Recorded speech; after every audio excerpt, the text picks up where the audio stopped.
السلام علیکم ورحمۃ اللہ وبرکاتہ۔ آج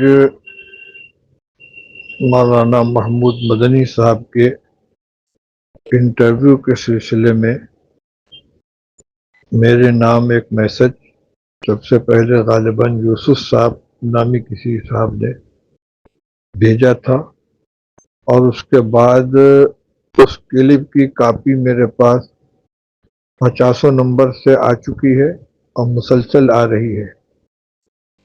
چونکہ اس نے مجھ کو مخاطب بنایا گیا ہے، اس لیے میرے لیے اس کی وضاحت کرنا ضروری ہے۔ یہ مجھے معلوم نہیں کہ یہ کسی پرانے انٹرویو کی کلپ اس وقت شائع کی جا رہی ہے، یہ کوئی نیا انٹرویو ہے۔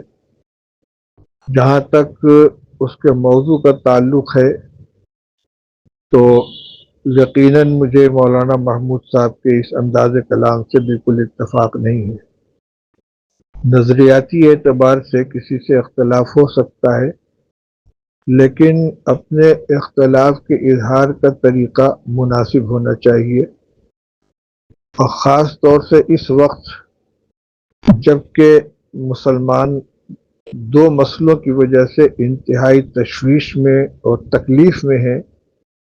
ایک وقف ترمیمی بل کا مسئلہ ہے، دوسرے توہین رسالت کا مسئلہ ہے، اور یقیناً صلاح الدین اویسی صاحب اس سلسلے میں بے باکی کے ساتھ گفتگو کر رہے ہیں، تو ان کے ساتھ اپنے اختلاف کا اظہار جن الفاظ میں مولانا محمود صاحب نے کیا ہے، یہ بالکل نامناسب ہے۔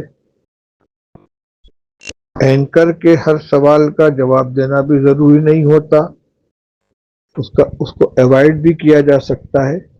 صاف کہا جا سکتا ہے کہ اس مسئلے پر میں اپنی رائے نہیں دوں گا، اور اگر رائے بھی دینی ہو تو شخصیات کے احترام کا اور اس کے مقام و مرتبے کا خیال کرنا چاہیے۔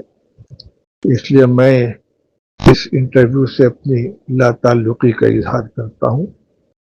جہاں تک تعلق ہے ان کی علمی صلاحیت یا ان کے شورا کی رکنیت کا، وہ مسئلہ الگ ہے، اور اس کا تعلق تنہا میری ذات سے نہیں بلکہ پوری مجلس شورا سے ہے، اس لیے میں اس مسئلے پر کوئی تبصرہ اس وقت نہیں کروں گا۔ بہرحال جو ہوا یہ مناسب نہیں ہوا ہے۔ السلام علیکم ورحمۃ اللہ وبرکاتہ۔